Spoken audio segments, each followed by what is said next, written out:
Welcome to Be Home Resources, a place you can depend on for all your home ownership needs. My name is Kathleen Goneau, and I'm excited to share with you how to maintain, update, and protect your investment. Today I'm here with Bonnie Garceau with Harmony in Your Home. Welcome, Bonnie. Thank you, Kathleen. Thank you for having me today. Yeah, our topic is a very popular one. It speaks to everything in our office, our home, and our lives, and that is the clutter that surrounds us and how to organize it. Right. So I guess my first question for you today, Bonnie, is why does this happen? How do our homes get the clutter that it gets? Okay. Well, I think that it's really important to address home organizing, especially this time of year, Kathleen. Yeah. January is considered the organizing month. Of course, Really? people are looking to do something that's really meaningful in January. It's great to be able to say, this is what I'm going to resolve to do this year, okay? So when you talk about home organizing, well, that is probably going to be encompassing your family, yourself, work if you work from home or out of the home.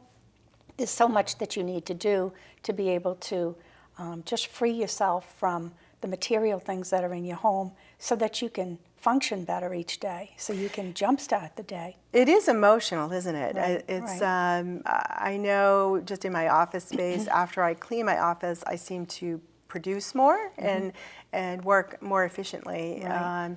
So going back to the house, how do we get started? Like, it can be very overwhelming, at least for me. I'm sure our audience will feel the same way. Right. How do you get started with this? Well, I agree with you that you said, I don't feel alone. There's nobody that is exempt from this, I'm sure. I use 4 processes. I like people to understand that there's certain steps, and the most important step is the realization. So realize that you're looking to simplify things, to declutter, to eliminate, to just put new processes in and new systems for your family or yourself, just to be able to function better each day. Yeah. The second one is prioritize. I think it's very important to be able to show up and say, I'm going to put this on my calendar. This is important. This is as important as another appointment that needs to happen. I think that's key too, because we're running here and there and everywhere. Right. And I know for me, if I had to put vacuuming and cleaning on my agenda, it would be the last thing. Right, right. It's not going to be the first thing. So having to invest a little time is what I'm hearing that you Absolutely, need to do. absolutely. Whether it is going to be 10 to 15 minutes or an hour or half a day, whatever you deem that you need, I think you need to look at the challenges and what you are looking to accomplish and really start in small chunks so you're not overwhelmed. Yeah. That's So I the know when I biggest had thing. kids, there was baskets around and we'd throw things in the baskets. But what we're really talking about is how do we declutter ourselves Right. and streamline our world. And follow through. right. And follow through. So what you were mentioning about the family is that it's important that we're looking at the family as a whole and how can we better create these systems for everyone so that it works, so that we're Right. all in it together. Because ultimately we're all going to benefit from it if it's done properly. So Yeah. that's all part of your prioritize, that showing up and getting everybody on board. I am not a systems person. I hire people for Yeah. that. So Yeah. in my own home, Bonnie, how would I get started with prioritizing? Okay. So I would say with prioritizing, I think we need to, again, pick a time on the calendar. It may be that you're off of work for a day. It could be just that you need to set aside a little time on a Saturday. I would not say that it's helpful to get the whole family involved the first time. I think you need to learn to create this priority yourself and learn what works for you for following through and gradually bring the others on board. Not to say that if anyone wants to help, we don't want to discourage that, but I think it's very important to just set aside the time and show up. Okay, so let's talk about the how. How do I get through that process, because I look at it and I just go into overwhelm. Okay. First step, second step. Okay. So the third step is organizing, actually doing it. Right. Stop procrastinating. You've set the time. Now set the timer if that's what it takes, so that you can feel better after 10 minutes, 15 minutes, a half hour, whatever it might be. So organizing, you're going to take it in small chunks. I would recommend for people that are really overwhelmed to just start with a drawer or a cabinet. Empty that cabinet completely, okay? Don't just pull out what you think you won't need. Empty it completely. Because really an important part of organizing is cleaning. So clean and wipe out that cabinet so that you start fresh. Right. From there, you're going to only put back in what you know you're going to use, okay? Things that are broken, things that belong elsewhere, things that you know you don't need, don't go back in the cabinet. That spare key that you don't know where it goes. That's just, you just put that aside. Yeah. So ultimately you're making piles. You have your trash, you have your recycling or your donating pile. You have keep elsewhere, and don't jump around and bring those items elsewhere, because then you're zigzagging and you're not focusing on the project at hand. Your timer will go off.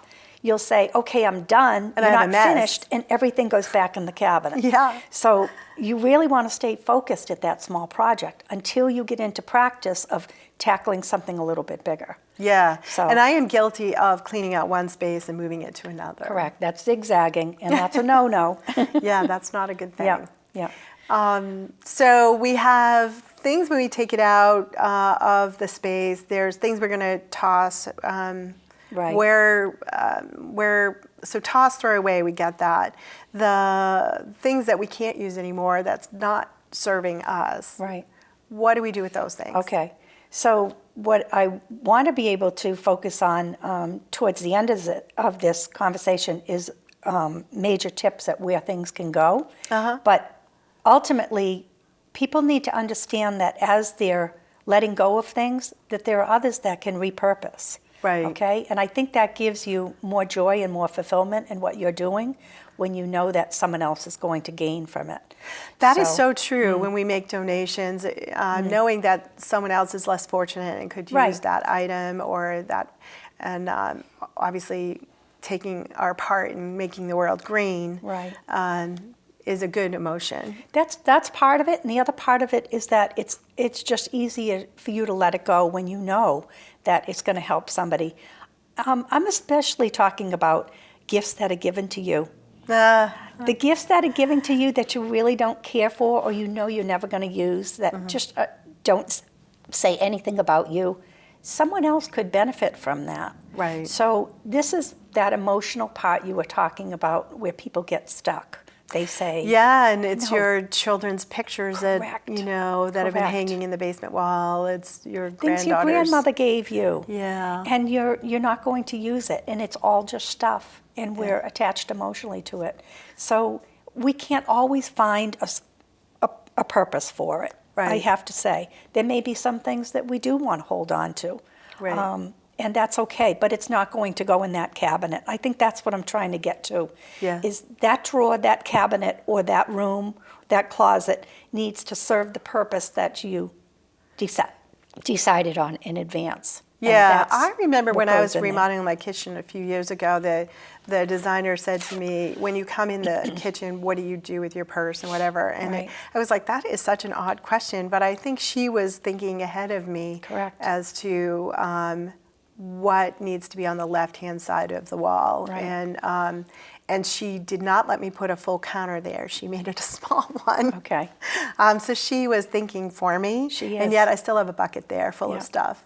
So I think the reason she was doing that, Kathleen, also is that she wants you to have a place for everything, and everything in its place, which is going to save you time, and it's going to save you from that challenge of the stuff in the way. I need to move this in order to do that. So if you're going to have your purse in the same spot all the time, you're going to know where to find it. You're going to know where someone else, you can send somebody else to find it. It will be there. Right. So we've, the benefits of organizing are huge. First of all, there's emotional. Right. And how does it impact us in our daily living?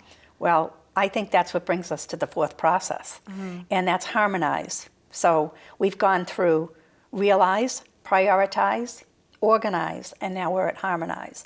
What happens with harmonize is that you can step back and appreciate what you've accomplished in that 10 minutes or an hour or a day, and you can begin to say, I'm getting it. This is what I need to feel each time that I'm going to set the time aside for organizing.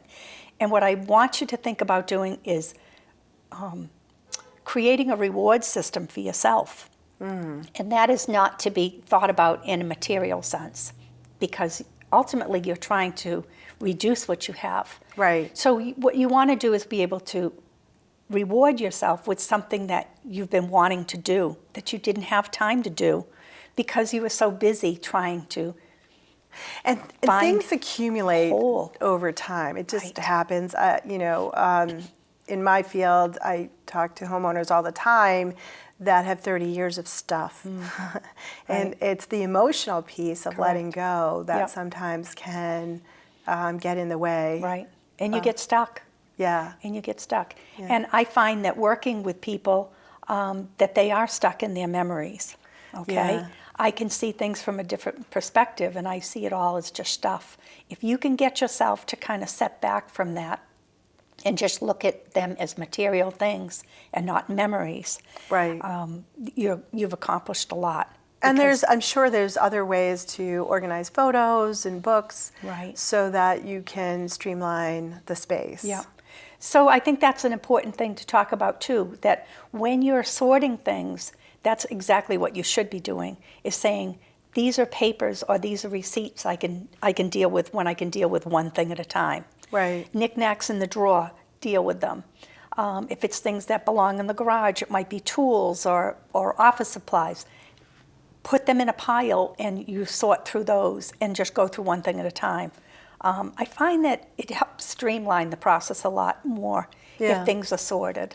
Right. So put aside paper and then get to the paper when you can handle paper organizing. Right, right. Mm. So you mentioned you had a couple tips for us. Yeah. What kinds of tips would you give us to get started? Okay. So I would say probably the 3 top tips. I did talk about showing up. I think it's very important to put it on your calendar. I think it's important to dedicate time to set aside for yourself to do this, because ultimately this is going to benefit you. So showing up is the top tip. Number 2 is resist the temptation to go out and buy all kinds of supplies to organize. I think it's paramount to get the organizing done first, figure out what is needed for those spaces and what will fit in those spaces, and then go out and purchase. And don't even think about, there are other supplies in your home that could be repurposed. So a lot of times we have our own household baskets or bins. Those could probably be used in those spaces. So there's no need to rush out and buy more. So that would be tip number 2. And tip number 3 would be, have a plan in advance where these things are going to go. Because when you don't, ultimately they sit at the mudroom door or they sit in the garage and you step over them time and time again, and it becomes a cluttering spot there. It's important to know that things are going to go to the thrift shop or to the church or to the local consignment shop or Savers. I mean, in Marlborough alone, we have Savers around the corner on the Marlborough-Sudbury line. There are places that things can go to, and I think when you have a plan in mind, you're more apt to follow through. So. And it gives us a sense of purpose in helping to take care of others by sharing what we have. Exactly. So, I really appreciate your time today, Bonnie. You're welcome. Thank you so much for joining us and helping us. My pleasure. I hope to see you again. I would like to thank you for joining us as well. If you have tip ideas for topics for us, any questions you have about your home, we're happy to take those and bring information to you. Simply email us at the email on your screen. Also join us on Facebook at Be Home Resources. Again, I'm Kathleen Goneau, and I'm signing off for today. Be well and live well.